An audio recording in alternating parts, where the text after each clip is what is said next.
ಎಲ್ಲರಿಗೂ ನಮಸ್ಕಾರ ವೀಕ್ಷಕರೇ. ತಿರುಪತಿ ತಿಮ್ಮಪ್ಪನ ದೇವಸ್ಥಾನ ಸನ್ನಿಧಿಯಲ್ಲಿ ಹೆಸರುಬೇಳೆ ಪಾಯಸನ ನಮಗೆ ಪ್ರಸಾದ ಅಂತ ಕೊಡ್ತಾರೆ.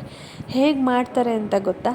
ಹಾಗಾದರೆ ಬನ್ನಿ, ಅದೇ ಸ್ಟೈಲಲ್ಲಿ ನಾವಿವತ್ತು ಹೆಸರುಬೇಳೆ ಪಾಯಸನ ಮಾಡೋಣ.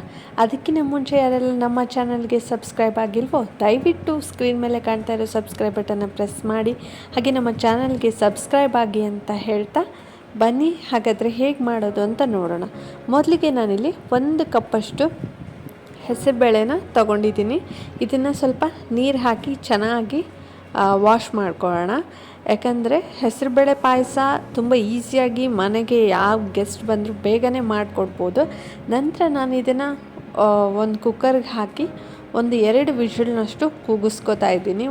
ಒಂದು ಕಪ್ಪಷ್ಟು ನಾನು ಹೆಸರುಬೇಳೆನ ಇಲ್ಲಿ ತೆಗೆದು ಇಟ್ಕೊಂಡಿದ್ದೆ. ಅದಕ್ಕೆ 2-3 ಕಪ್ಪಷ್ಟು ನೀರನ್ನ ಹಾಕಿ 2-3 ಸೀಟಿನ ಕೂಗಿಸಿದ ನಂತರ ನೋಡಿ, ಇಲ್ಲಿ ನಾನು ಇದನ್ನು ಹೊಸದಾಗಿ ಆರ್ಡ್ರ್ ಮಾಡ್ಕೊಂಡಿದ್ದೆ ಆನ್ಲೈನಲ್ಲಿ. ಇದು ಡ್ರೈ ಫ್ರೂಟ್ಸ್ ಕಟ್ಟರ್ ಅಂತ.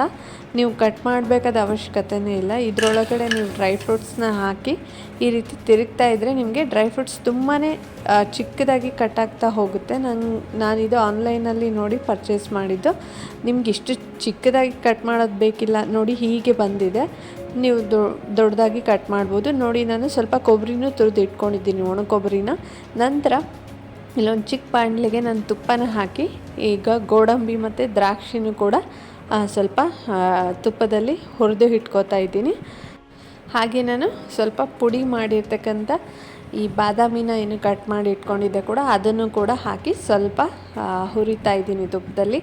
ನಂತರ ನೋಡಿ, ಇಲ್ಲಿ 2-3 ವಿಷಲ್ನಷ್ಟು ಕೂಗಿಸಿದ್ದೀನಿ ನಾನು. ಈಗ ಬೇಳೆ ಈ ರೀತಿ ಬೆಂದಿದೆ ನೋಡಿ, ತುಂಬ ಚೆನ್ನಾಗಿ ಬೆಂದಿದೆ. ನಂತರ ನಾನಿಲ್ಲಿ ಒಂದು ಕಡಾಯಲ್ಲಿ ಬೇಳೆನ ಹಾಕಿ ನಂತರ ಬೆಲ್ಲನ ನಾನು ಮೇಲುಗಡೆಯಿಂದ ಹಾಕ್ಕೋತಾ ಇದ್ದೀನಿ. 1 ಕಪ್ಪಷ್ಟು ಬೇಳೆನ ಕುದಿಸಿ ನಾನಿಲ್ಲಿ 1 ಕಪ್ಪಷ್ಟು ಬೆಲ್ಲನೂ ಹಾಕ್ಕೋಬೋದು. ಇನ್ನೂ ಜಾಸ್ತಿ ಬೆಲ್ಲ ಬೇಕು ಅನ್ನೋರು ಜಾಸ್ತಿ ಹಾಕ್ಕೋಬೋದು. ನಾನಿಲ್ಲಿ 1 ಕಪ್ಪಷ್ಟು ಬೆಲ್ಲನ ಹಾಕಿ 1/4 ಕಪ್ಪಷ್ಟು ತೊಗೊಂಡಿದ್ದೀನಿ. ಹಾಕಿ ಸ್ವಲ್ಪ ನೀರು ಹಾಕಿ ಈ ರೀತಿ ಚೆನ್ನಾಗಿ ಕುದಿಸ್ಕೋತಾ ಇದ್ದೀನಿ. ನೋಡಿ, ಎಲ್ಲನೂ ನೀಟಾಗಿ ಎಷ್ಟು ಚೆನ್ನಾಗಿ ಮಿಕ್ಸ್ ಆಗಿದೆ. ಈಗ ಈ ರೀತಿ ಕುದಿಸ್ಕೊಳ್ತಾ ಇರಬೇಕಾದ್ರೆ ನಂತರ ನಾವಿದಕ್ಕೆ ತುರಿದಿರ್ತಕ್ಕಂಥ ಒಣಕೊಬ್ಬರಿನ ಹಾಕ್ಕೊಂಡೆ.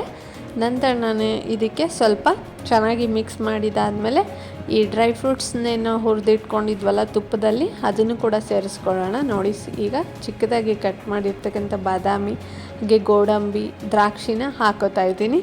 ಹಾಕಿ ಚೆನ್ನಾಗಿ ಮಿಕ್ಸ್ ಮಾಡಿದರೆ ನಿಮ್ಮ ತಿರುಪತಿ ತಿಮ್ಮಪ್ಪನ ದೇವಸ್ಥಾನದಲ್ಲಿ ಕೊಡೋವಂಥ ಪ್ರಸಾದ ಥರನೇ ರೆಡಿ ಆಗುತ್ತೆ.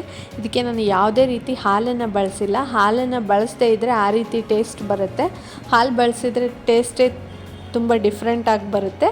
ನಾನೀಗ ಇದನ್ನು ಒಂದು ತಟ್ಟೆಗೆ ಹಾಕೋತಾ ಇದ್ದೀನಿ. ನೋಡಿ ಎಷ್ಟು ಚೆನ್ನಾಗಿ ಬಂದಿದೆ, ತುಂಬ ಘಮ್ ಅಂತ ಬರ್ತಾಯಿದೆ ಸ್ಮೆಲ್. ಅದು ತುಂಬಾ ಟೇಸ್ಟಿಯಾಗಿರುತ್ತೆ. ಹಾಲು ಬಳಸದೆ ಮಾಡಿ ನೋಡಿ, ತುಂಬಾ ರುಚಿಯಾಗಿರುತ್ತೆ, ಡಿಫ್ರೆಂಟಾಗಿ ಟೇಸ್ಟ್ ಕೊಡುತ್ತೆ. ಇದಕ್ಕೆ ನಾನು ಮೇಲ್ಗಡೆ ಸ್ವಲ್ಪ ತುಪ್ಪನ ಹಾಕೋತಾ ಇದ್ದೀನಿ. ನಂತರ ಗೋಡಂಬಿಯಿಂದ ಗಾರ್ನಿಷ್ ಮಾಡಿದರೆ ನಮಗಿಲ್ಲಿ ಹೆಸರುಬೇಳೆ ಪಾಯಸ ರೆಡಿಯಾಗುತ್ತೆ. ಈ ರೆಸಿಪಿ ನಿಮ್ಗೆ ಇಷ್ಟ ಆಗಿದ್ದರೆ ದಯವಿಟ್ಟು ಲೈಕ್ ಮಾಡಿ, ಹಾಗೆ ನಮ್ಮ ಚಾನಲ್ಗೆ ಸಬ್ಸ್ಕ್ರೈಬ್ ಆಗಿ ಅಂತ ಹೇಳ್ತಾ ಎಲ್ರಿಗೂ ಧನ್ಯವಾದಗಳು.